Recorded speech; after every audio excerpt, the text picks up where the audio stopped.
ಈಗ ಸಾಮಾನ್ಯವಾಗಿ ಜನರು ಯಾವ ಹಾವನ್ನೇ ನೋಡಿದ್ರು ಕೂಡ ಇದು ವಿಷಕಾರಿ ಹಾವು. ಹಾವು ಅಂದ್ರೆ ವಿಷ ಜಂತು, ಹಾವು ಅಂದ್ರೆ ವಿಷ ಕಚ್ಚುತ್ತೆ ನಮಗೆ.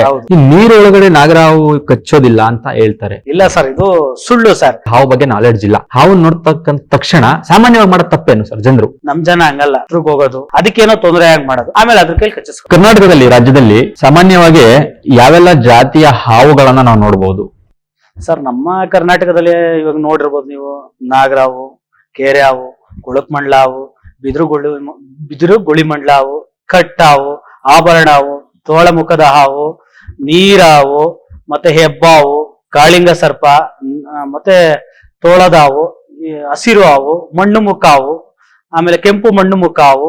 ಈ ತರ ಒಂದು 28 ಬಗೆಯ ಹಾವುಗಳನ್ನ ನಾವು ನೋಡ್ಬೋದು ಸರ್. 28 ವಿವಿಧ ಜಾತಿಯ ಹಾವುಗಳನ್ನ ನಾವೊಂದು ಬೆಂಗಳೂರು ಸುತ್ತಮುತ್ತ ನೋಡ್ಬೋದು. ಈ ಝೂ ಅಲ್ಲೆಲ್ಲ ಇಟ್ಟಿರ್ತಾರಲ್ಲ ಬೇರೆ ಬೇರೆ ಪೈತಾನ, ಅದೆಲ್ಲ ನಿಮ್ಗೆ ಸಾಮಾನ್ಯವಾಗಿ ಕಾಡಲ್ಲಿ ಸಿಗುತ್ತಾ? ಖಂಡಿತ ಸರ್, ಝೂ ಅಲ್ಲಿ ಇಟ್ಟಿರ್ತಕ್ಕಂತ ಅದೇ ಹೆಬ್ಬಾವು, ಕಾಳಿಂಗ ಸರ್ಪ ಇವೆಲ್ಲ ಸಿಗ್ತವೆ ಸರ್. ಖಂಡಿತ ಎಲ್ಲಾ ಕಡೆ ನೋಡ್ಲಿಕ್ಕೆ ನಮ್ಮ ಕರ್ನಾಟಕದಾದ್ಯಂತ ಸಿಗುತ್ತೆ.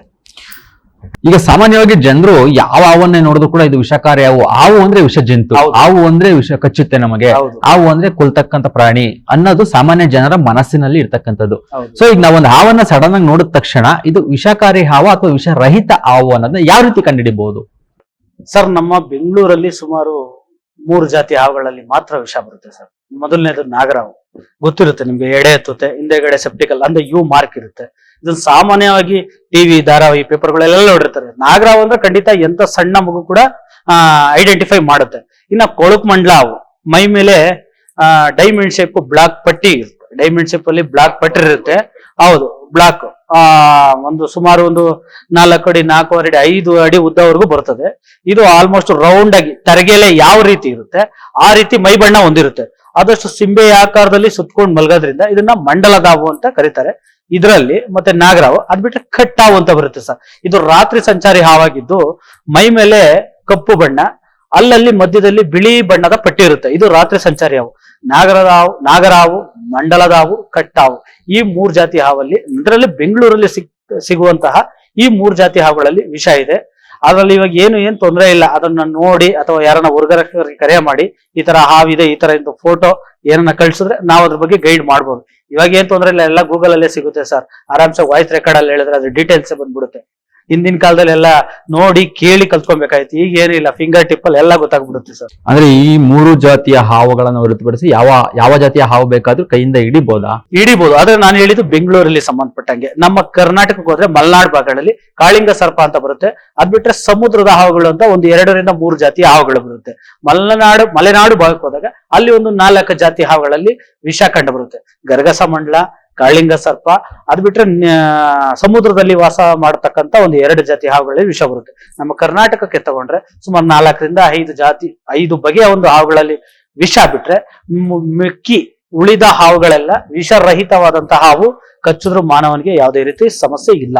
ಈಗ ಕೆರೆ ಹಾವು ಅಂತ ಹೇಳ್ತಾರೆ, ಅದೆಲ್ಲ ಕಚ್ಚಿದ್ರೆ ಏನು ಆಗೋದಿಲ್ಲ? ಇಲ್ಲ ಸರ್, ವಿಷರಹಿತ ಹಾವು ಕಚ್ಚಿದ್ರು ಏನು ಆಗಲ್ಲ. ನನಗೂ ಸುಮಾರು ಹಿಡಿಯೋದಕ್ಕೆ ಹೋದಾಗ ಅಚಾನಕ್ಕಾಗಿ ಒಂದು 8 ರಿಂದ 10 ಬಾರಿ ಕೆರೆ ಹಾವು ಕಚ್ಚಿದೆ, ಏನು ಆಗೋದಿಲ್ಲ. ಕೆರೆ ಹಾವು, ನೀರಾವು, ತೋಳ್ದವು, ಆಭರಣ ಹಾವು, ಹೆಬ್ಬಾವು, ಮಣ್ಮುಖ ಹಾವು, ಆಭರಣ ಹಾವು, ಇಂಥ ಹಾವುಗಳು ಕಚ್ಚಿದ್ರೆ ಯಾವುದೇ ರೀತಿ ಸಮಸ್ಯೆ ಆಗೋದಿಲ್ಲ. ಗಾಬರಿ ಪಡಬಾರ್ದು, ಭಯ ಪಡಬಾರ್ದು. ಈ ನೀರೊಳಗಡೆ ನಾಗರಹಾವು ಕಚ್ಚೋದಿಲ್ಲ ಅಂತ ಹೇಳ್ತಾರೆ. ಅಂದ್ರೆ ಸಾಮಾನ್ಯವಾಗಿ ಈಜಾಡ್ತಕ್ಕಂಥ ಸಂದರ್ಭದಲ್ಲಿ ಅಥವಾ ನೀರಲ್ಲಿ ಬಟ್ಟೆ ಒಗಿತಕ್ಕಂಥ ಸಂದರ್ಭದಲ್ಲಿ ಹಾವುಗಳು ಪ್ರತ್ಯಕ್ಷ ಆಗ್ತವೆ. ಅದರಲ್ಲಿ ನೀರಲ್ಲಿ ನಾಗರಹಾವು ಕಚ್ಚಲ್ಲ, ಬಾಯಿ ಓಪನ್ ಮಾಡಿ ಕಚ್ಚೋದಿಲ್ಲ ಅಂತ ಹೇಳ್ತಾರೆ. ಇದು ಸತ್ಯನಾ ಏನು ಸರ್? ಇಲ್ಲ ಸರ್, ಇದು ಸುಳ್ಳು ಸರ್. ಅಂದ್ರೆ ಎಲ್ಲಾ ಒಂದು ಮರದ ಮೇಲೂ ಇರುತ್ತೆ, ನೀರಲ್ಲೂ ಇರುತ್ತೆ, ಭೂಮಿ ಮೇಲೂ ವಾಸ ಮಾಡುತ್ತೆ. ಈಗ ವಾತಾವರಣಕ್ಕೆ ಅನುಗುಣವಾಗಿ ಈಗ ನಾವು ಬಿಸಿಲಾದಾಗ ತಣ್ಣಗಿರೋ ಜಾಗಕ್ಕೆ ಬರ್ತೀವಿ, ತಣ್ಣಗಿದಾಗ ಬೆಚ್ಚಗಿರೋ ಜಾಗ ಹೋಗ್ತೀವಿ. ಹಾವುಗಳು ಹಂಗೆ ನೀರಲ್ಲಿ ಇರ್ತವೆ, ನೀರಲ್ಲೂ ಇರ್ತವೆ. ಯಾಕಂದ್ರೆ ಟೆಂಪರೇಚರ್ ಅದಕ್ಕೆ ಅಡ್ಜಸ್ಟ್ ಆಗ್ಬೇಕು. ನೀರಲ್ಲೂ ಯಾವುದೇ ಒಂದು ಜೀವಿ ಅದಕ್ಕೆ ತೊಂದರೆ ಆದ್ರೆ ಖಂಡಿತ ಕಚ್ಚುತ್ತೆ. ಕಚ್ಚಿದ್ರು ಎಫೆಕ್ಟ್ ಆಗೇ ಆಗುತ್ತೆ. ನೀರಲ್ಲೂ ಕಚ್ಚುತ್ತೆ, ಅದಕ್ಕೆ ಭಯ ಪಡಬಾರ್ದು, ಗಾಬರಿ ಪಡಿಸಬಾರ್ದು ಅಷ್ಟೇ. ಎಲ್ಲಿದ್ರು ಸಹ ಹಾವಿಗೆ ತೊಂದರೆ ಆದ್ರೆ ಅದೇ ಜಾಗದಿಂದ ಕಚ್ಚುತ್ತೆ ಸರ್. ಈಗ ಸಡನ್ ಆಗಿ ನಾನು ಎಕ್ಸಾಂಪಲ್ ಹಾವನ್ನ ನೋಡಿದ ತಕ್ಷಣ ಅಥವಾ ನಾನು ಅಥವಾ ಯಾವ್ದೋ ಬೇರೆ ಸಾಮಾನ್ಯ ಜನರು, ಅವರಿಗೆ ಹಾವು ಬಗ್ಗೆ ನಾಲೆಡ್ಜ್ ಇಲ್ಲ, ಹಾವು ನೋಡ್ತಕ್ಕಂತ ತಕ್ಷಣ ಸಾಮಾನ್ಯವಾಗಿ ಮಾಡೋ ತಪ್ಪೇನು ಸರ್ ಜನರು? ಸಾಮಾನ್ಯ ಮಾಡೋ ತಪ್ಪು, ಈಗ ಸಡನ್ ಆಗಿ ಹೋಗ್ತಾ ಇರ್ತೀವಿ, ಏನೋ ಸಡನ್ ಆಗಿ ಹಾವು ಕಾಣಿಸಿದ ತಕ್ಷಣ ಒಂದು 10 ಅಡಿ ದೂರದಲ್ಲಿ ನಿಂತ್ಕೊಂಡ್ಬಿಟ್ರೆ ಅದ್ರ ಪಾಡ್ಗದ ಒಂದು 5 ರಿಂದ 10 ನಿಮಿಷ ಅದ್ರ ಪಾಡ್ಗದ ಹೋಗುತ್ತೆ. ನಮ್ ಜನ ಹಂಗಲ್ಲ, ಹತ್ರಕ್ಕೆ ಹೋಗೋದು, ಫೋಟೋ ತೆಗೆಯೋದು, ವಿಡಿಯೋ ಮಾಡೋದು, ಕಲ್ಲು ಎಸೆಯೋದು, ಕಡ್ಡಿ ಎಸೆಯೋದು, ಅದಕ್ಕೇನೋ ತೊಂದರೆ ಆಗಿ ಮಾಡೋದು, ಆಮೇಲೆ ಅದ್ರ ಕೈಲಿ ಕಚ್ಚಿಸ್ಕೊಳ್ಳೋದು, ಈ ರೀತಿ ಮಾಡ್ತಾರೆ. ಏನು ಮಾಡ್ಬೇಡಿ, ಅದ್ರ ಪಾಡ್ಗೆ ಅದು ಇರುತ್ತಾ, ನೀವು ಸೈಲೆಂಟ್ ಆಗಿ ಹತ್ತಡಿ ದೂರದಲ್ಲಿ ನಿಂತ್ಕೊಳ್ಳಿ. ನಿಮ್ ಕಾಲ್ ಮೇಲೆ ಹೋದ್ರು ಸಹ ಹಾವು ಕಚ್ಚೋದಿಲ್ಲ.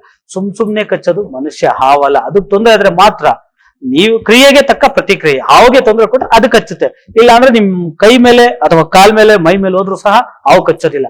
ಅದಾಗದೆ ಹಾವು ಕಚ್ಚಬೇಕಾಗಿದ್ರೆ ಭಾರತದ ಜನಸಂಖ್ಯೆ 180 ಕೋಟಿ ಮುಟ್ತಾ ಇರಲಿಲ್ಲ. ಹೊಲಗದ್ದೆಯಲ್ಲಿ ಗ್ರಾಮಾಂತರ ಪ್ರದೇಶದಲ್ಲಿ ರೈತರು ಯಾರು ಕೆಲಸ ಮಾಡ್ತಾ ಇರ್ತಿಲ್ಲ. ಹಾವು ಸುಮ್ನೆ ಕಚ್ಚೋದಿಲ್ಲ. ನೀವು ಅದಕ್ಕೆ ತೊಂದರೆ ಕೊಟ್ರೆ ರಿಯಾಕ್ಷನ್ ಆಗುತ್ತೆ. ಈಗ ಸಡನ್ ಆಗಿ ಹಾವು ಒಂದು ಮನೆಗೆ ಬಂದ್ಬಿಡುತ್ತೆ, ಅದು ಯಾರಿಗೂ ಗೊತ್ತಿರಲ್ಲ, ನಾಲೆಡ್ಜ್ ಇರಲ್ಲ, ಹಾವು ಬರುತ್ತೆ ಅಂತ ಯಾರು ಸೇಫ್ಟಿ ಪ್ರಿಕಾಷನ್ಸ್ ಇಟ್ಕೊಂಡಿರಲ್ಲ. ಸಡನ್ ಆಗಿ ಒಂದ್ ಮನೆಗೆ ಹಾವು ಎಂಟ್ರಿ ಆದ ತಕ್ಷಣ ಏನ್ ಮಾಡ್ಬೇಕು ಸರ್? ನೋಡಿ, ಸಡನ್ ಆಗಿ ಯಾವಾಗ ಯಾರ ಮನೆಗೆ ಹಾವು ಸಾವು ಅನ್ನೋದು ಯಾವಾಗ ಯಾರ ಮನೆಗೆ ಬರುತ್ತೋ ಗೊತ್ತಿಲ್ಲ. ಸಡನ್ ಆಗಿ ಯಾವ್ದೋ ಒಂದು ಹಾವು ಬಂತು, ಅವ್ರಿಗೆ ತಿಳುವಳಿಕೆ ಇರಲಿಲ್ಲ. ಹಾವು ಬಂದ ತಕ್ಷಣ ಏನ್ ಮಾಡ್ತಾರೆ, ಬಾಯಿ ಚಚ್ಕೊಂಡು ಮನೆ ಬಿಟ್ಬಿಟ್ಟು ಆ ಕಡೆ ರೋಡಲ್ಲಿ ಬಂದು ಯಾರಿಗೋ ಫೋನ್ ಮಾಡೋದು, ಹಾವು ಬಂತು ಅಂತ ಇದ್ ಮಾಡ್ತಾರೆ. ಹಾವು ಯಾವ್ದೇ ರೀತಿ ತೊಂದರೆ ಕೊಡಲ್ಲ. ಸಡನ್ ಆಗಿ ಇವಾಗ ಯಾರ ಮನೆಗಾದ್ರೂ ಹಾವು ಬಂದ್ರೆ ಅದನ್ನ ಅಬ್ಸರ್ವ್ ಮಾಡಿ, ಯಾವುದೇ ರೀತಿ ತೊಂದರೆ ಮಾಡೋದಿಲ್ಲ. ಒಂದು 3 ಮುಖ್ಯ ಕಾರಣಕ್ಕೋಸ್ಕರ ನಿಮ್ ಮನೆ ಒಳಗೆ ಹಾವು ಬಂದಿರುತ್ತೆ.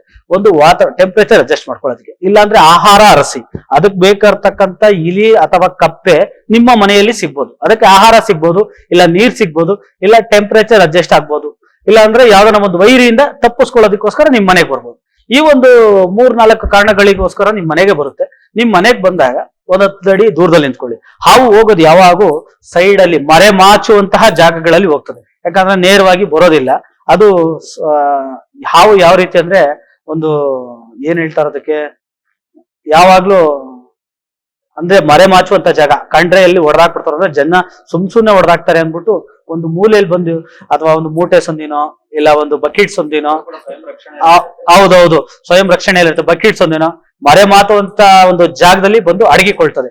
ಅಡಗಿಕೊಂಡಾಗ ನೀವು ಅದನ್ನ ನೋಡಿ ಹತ್ರದಲ್ಲಿ ಯಾರನ್ನ ಉರ್ಗರಕ್ಷಕರಿಗೆ ಇದ್ರೆ ಕರೆ ಮಾಡಿ, ಇಲ್ಲಾಂದ್ರೆ ಹತ್ತಿರದ ಒಂದು ಅರಣ್ಯ ಇಲಾಖೆಗೆ ನೀವು ಮಾಹಿತಿ ಕೊಡಿ, ಇಲ್ಲಾಂದ್ರೆ ಒಂದು ಆರಕ್ಷಕ ಠಾಣೆಗೆ ಒಂದು ಮಾಹಿತಿ ಕೊಟ್ರೆ ಅವ್ರು ಯಾರಾದ್ರೂ ಹತ್ತಿರದಲ್ಲಿ ಯಾರು ಸ್ನೇಕ್ ರೆಸ್ಕ್ಯೂರ್ ಇರ್ತಾರೋ ಅವ್ರಿಗೆ ಕರೆ ಮಾಡಿ ಇಡ್ಸೋಂತ ಕೆಲಸ ಮಾಡ್ತಾರೆ. ಅವಾಗೇನು ತೊಂದರೆ ಕೊಡ್ಬೇಡಿ, ದೂರದಲ್ಲಿ ನಿಂತ್ಕೊಂಡು ಈ ಒಂದು ನಾವೀಗ ಹೇಳಿದ್ರು ಫಾರೆಸ್ಟ್ ಡಿಪಾರ್ಟ್ಮೆಂಟ್ ಆಗಿರೋದು, ಪೊಲೀಸ್ ಸ್ಟೇಷನ್ ಆಗಿರೋದು, ಇಲ್ಲ ನಿಯರೆಸ್ಟ್ ಯಾರಾದ್ರೂ ಹಾವಿನ ಸಂರಕ್ಷಕರಿಗೆ ಕರೆ ಮಾಡಿದ್ರೆ ಅವ್ರು ಬಂದು ಸುರಕ್ಷಿತವಾಗಿ ಹಿಡಿತಾರೆ. ನೀವೇನು ತೊಂದರೆ ಮಾಡ್ಬೇಡಿ.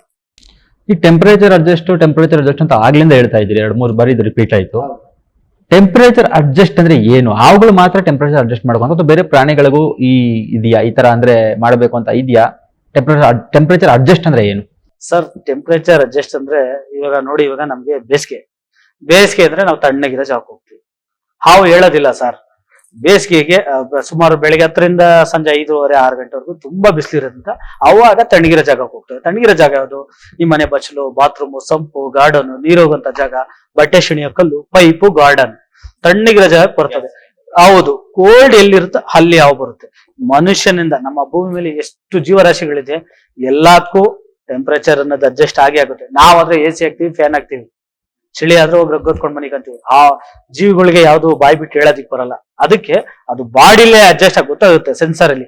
ಇವಾಗ ಬಿಸಿಲಿದ್ರೆ ತಣ್ಣಗಿರೋ ಜಾಗಕ್ಕೆ ಹೋಗ್ಬೇಕು, ಜಾಸ್ತಿ ಕೋಲ್ಡ್ ಆದ್ರೆ ನಾವು ಬೆಚ್ಚಗಿರೋ ಜಾಗಕ್ಕೆ ಹೋಗ್ಬೇಕು ಅನ್ನೋದು ಅದ್ರ ಬಾಡಿಲೇ ಆದಾಗ ಅದು ಯಾವ ರೀತಿ ಒಂದು ವಾತಾವರಣ ಇದೆ ಅದ್ರ ಮೇಲೆ ಅದು ಡಿಪೆಂಡ್ ಆಗ್ತದೆ. ಪ್ರತಿಯೊಂದು ಜೀವರಾಶಿಗಳಿಗೂ ಈ ಒಂದು ಟೆಂಪರೇಚರ್, ಹವಾಮಾನ, ವಾಯುಗುಣ ಏನಂತಾರೆ ಅದು ಬೇಕೇ ಬೇಕು. ಅದು ಬಾಡಿಲೇ ಗೊತ್ತಾಗುತ್ತೆ ಸರ್. ಅದಕ್ಕೆ ಹಾವು ಉಷ್ಣ ರಕ್ತನ ಶೀತ ರಕ್ತ ಪ್ರಾಣಿ? ಹಾವು ಶೀತ ರಕ್ತ ಪ್ರಾಣಿ ಸರ್, ಶೀತ ರಕ್ತ ಪ್ರಾಣಿ ಹಾವು. ಖಂಡಿತ ಟೆಂಪರೇಚರ್ ಅಡ್ಜಸ್ಟ್ಮೆಂಟ್ ಹೋಗುತ್ತೆ. ಶೀತ ರಕ್ತ ಪ್ರಾಣಿ ಹಾವು.